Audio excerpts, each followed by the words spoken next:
Napakadali lang nito. Kumuha tayo ng asul na sabon o Ray soap, gadgarin ito gamit ang kahit anong bahagi ng kudkuran at ilagay sa isang kaserola o kawali. Magdagdag ng tubig, kaunting dishwashing liquid at tunawin ng mabuti sa katamtamang init. Ang mahalaga ay walang buo-buo o namumuong sabon.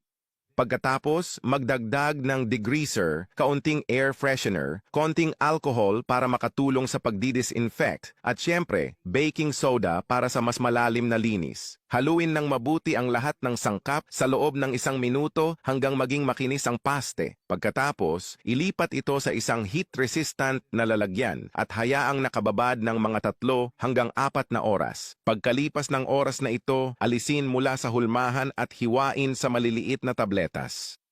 Katamtamang laki ng mga bar ng sabon na perpekto para panatilihing malinis at walang mantsa ang mga kubeta, banyo at lababo.